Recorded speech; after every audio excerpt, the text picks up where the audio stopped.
Yes guys, welcome back to another video. Welcome to the George Benson Football channel. It is real. By the way, if you didn't know, Chelsea have signed Enzo Fernandez. And as a result of doing so, the internet has absolutely broken. Twitter went absolutely mad.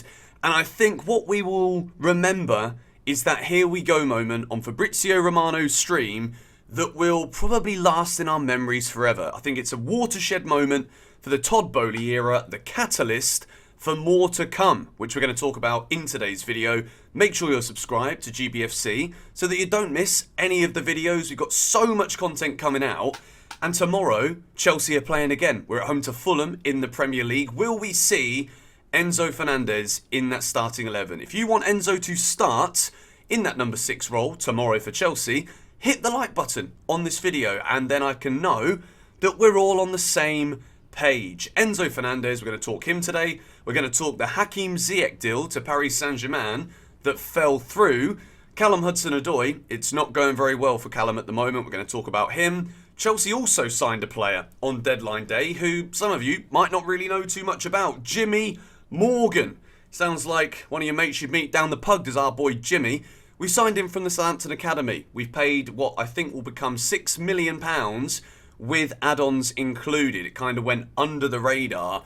We're going to talk a little bit about that, but we begin with the Enzo Fernandez conversation because I made my video yesterday. It's been nearly 30 hours, I think, without a video on the channel. So some of you might have thought that I've gone AWOL. I'll tell you what I did do yesterday. I went to the brewery and I might have sunk double-figure pints. So that's why there wasn't another video out yesterday, because I was celebrating. I was celebrating a sensational Chelsea signing. And obviously, the way that it was done so late in the window, I want to talk today about the sheer brilliance that is the negotiating power of Behdad Eghbali. So, of course, Chelsea, £40 million is the upfront payment. When you go from looking at the rugged resilience of Rui Costa throughout the entirety of this January window, there was adamance from him. Adamance, is that even a word? I feel like I've just coined that term myself, but it should be. Adamance is like being adamant. Do you know what I mean? He was adamant that it was release clause or nothing, and we were led to believe that that was only going to ever be accepted if Chelsea went out and spent 120 million euros up front. But no, we go there and we were negotiating consecutively for 20 hours straight. That is an absolute ridiculous amount of time in a row. I don't know how they managed to stay awake, but it could have been the good old vitamin C tablets. You never know. It might well have been that. So 20 hours of negotiations. Chelsea get 40 million upfront payment. And the rest is done in installments, which when you work it out, I think it works out at like 14 million euros a season under FFP, which is incredible business from Chelsea Football Club. A lot of people are saying 17 matches in a European domestic league and you go and spend 120 million euros on Enzo Fernandez. I think anyone who's saying that, it's because Enzo Fernandez isn't going to be playing for their team. He's playing for our team. He'll be playing for Chelsea. And I think because Jorginho is gone, I believe he might even start the game tomorrow against Fulham. But make sure the notifications are turned on for the channel, because tomorrow we have probably got the most eagerly anticipated match preview since the Champions League final. I'll go as far as to say that. But the deal for Enzo, we can now see the first words that he has said as a Chelsea player. Enzo Fernandez, I am so grateful to Chelsea and its ownership for doing everything they could to make me a part of this project. I'm happy and excited to join the pride of London. We might not be top of the league, but a signing like this, doesn't it just get you excited for the future? Chelsea, we're lingering in 10th place in the table right now. Rival fans will use this opportunity to just rinse us, because I think everybody knows what's coming here. Chelsea have completed what is by far the greatest January transfer window that has ever been seen in footballing history. I think Chelsea spent more money in January than was spent in total across Bundesliga, Serie A and La Liga combined.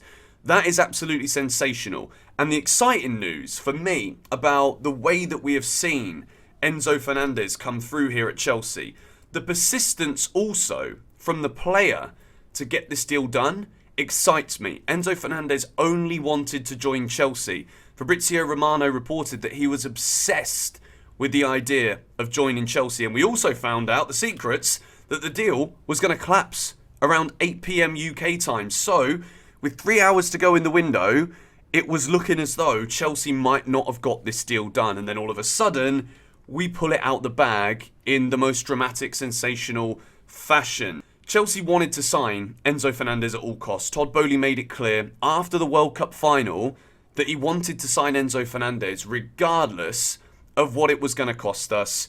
And lo and behold, we got the job done. We're obviously going to be doing more talk about Enzo because today Chelsea will be announcing which 3 players will go into the Champions League squad. I'll make a prediction now, but probably by the time you watch this video, if you're watching it a few hours after it was released, you will know for a fact. But I'm going to say Mudryk, Felix, Enzo Fernandez. It's unfortunate for Badiashile, but I think Chelsea are going to need some firepower. And I think Atletico Madrid probably wouldn't be happy if João Felix doesn't get Champions League minutes from his loan, even though I think he will sign for Chelsea permanently. I think Mudryk and Enzo, they kind of picked themselves, really. So Badiashile missed out. It's unfortunate. The B list players have got to have been at Chelsea for 2 years. So I actually misreported that information. I do apologise to those of you that took my word as a gospel truth. But my prediction, Mudryk, Felix and Enzo Fernandez. We move into the Hakim Ziyech story. It's at a point now where Paris Saint-Germain have come out and said that they won't be doing business with Chelsea again. And I think as much as we are excited and we're happy with the way that we negotiated this Enzo deal, we managed to bring in so many players during this window, it is quite poor, I'm not going to lie, of Chelsea Football Club to blame technology in the final hours of a transfer window. Not just for Hakim Ziyech as a player, but it kind of looks bad on us, doesn't it? That Chelsea didn't manage to send the right paperwork through so that Hakim Ziyech could join PSG. Hakim Ziyech made it very clear that he wanted this move. He went to Paris by himself. He was there in the morning on Monday, or Tuesday, whichever day it was. I think it was Tuesday. I can't remember. It's Thursday now. Blimey, O'Reilly, the week's going quickly. We're playing tomorrow. Cannot wait. Hakim Ziyech, the move collapsed. Then there was an appeal launched by Paris Saint-Germain, and LFP decided to reject the appeal. It was entirely the fault of Chelsea Football Club. And I think the worrying thing now is, will Hakim Ziyech be picked? Will he even want to be picked? Obviously, it's going to, for him, be incredibly frustrating. He wanted the PSG move. He knows now, with Mudryk coming in, Madueke coming in, Enzo coming in the midfield, Chelsea likely to simply play with a pivot now. Kante, Enzo, I'm buzzing about that. But minutes for Hakim Ziyech are going to be a struggle. And I think as much as there is a little devil's advocate, maybe Chelsea didn't want the deal to go through and then we've just blamed technology because we wanted to keep Ziyech. I don't really think that's the case. I think it probably was a genuine error on someone's behalf whilst everyone at the club is running wild going around trying to seal the Enzo Fernandez deal. So Ziyech is still a Chelsea player. Are we going to see the best out of him? He's probably going to be pissed off. Let's be honest. If you're wanting to move to PSG and then it is your club just not doing the paperwork properly, you can understand why our man, Hakim, is not going to be happy. Another man who is probably not very happy right now is Callum Hudson-Odoi. He is seriously out of favour at Bayer Leverkusen.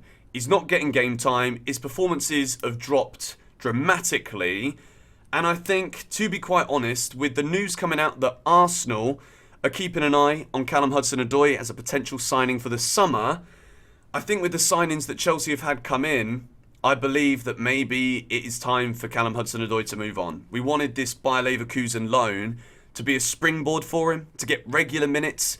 And I'm sorry, but if you can't get into the Bayer Leverkusen team, with the way that Chelsea are building this project right now, I don't see a way for Callum Hudson-Odoi to get in to the Chelsea reckoning. And I think a move to Arsenal, as much as obviously we don't want to make it a habit, we're normally selling players that are past their primes to Arsenal, but there's always a worry with Callum that maybe it just is going to take one manager or one move to really unlock a gem. But I just think at the moment, he's either got to go now or he's always just going to be that fringe player who could have cooked at Chelsea or maybe somewhere else. So Arsenal interested in Callum Hudson-Odoi. I think this move would probably be beneficial. Chelsea could probably still command a relatively high fee, but we've got to hope that he still gets some minutes between now and the end of the season at Bayer Leverkusen. I just don't see a way back for Callum Hudson-Odoi at Chelsea. Let me know if you disagree in the comments down below. You never know, there might be a turn of fortunes between now and the end of the season. And do we want to keep selling to Arsenal? I'd say if we can get 40 million for Callum, we might have done some good business. We move into talking about this man. I know that we've spoken about this for a few weeks now, saying that Thiago Silva is close to signing a new deal. I don't think that anyone would be upset with me saying this, but between now and the end of the season, with Reece James back, Azpilicueta probably won't be getting many minutes in a Chelsea shirt. So, now that Jorginho's gone, we need a new vice-captain. And if this man isn't at least vice-captain, then something is wrong at Chelsea Football Club. The decision-making is appalling, and we should all resign as fans. Absolutely categorically not. That would never, ever happen. But Thiago Silva, he's confirmed that all he wants is to stay at Chelsea. Obviously, for him at his age, I think he might just retire at Chelsea Football Club. I'd like to think he will.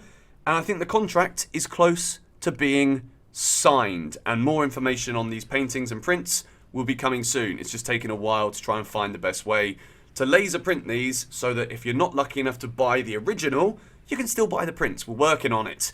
The final story of the day is about our boy, Jimmy Morgan. Chelsea have signed another striker. £6 million. Who knows? Maybe he's going to go into the first team because Kai Havertz is still our striker. What do you guys think? I know he's obviously not going to happen. This isn't going to happen. João Felix will probably be the striker. Kai Havertz will probably be the number 10.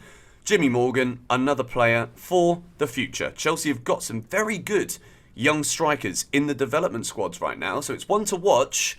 Andre Santos scored again, by the way, for Brazil. It's now 4 in 4. More news coming about him soon, but anyway, going to wrap this video up here. There will probably be a second video out later today, so hit the like button if you are still buzzing, just like I am, about the signing of Enzo Fernandez. Come on, you Blues.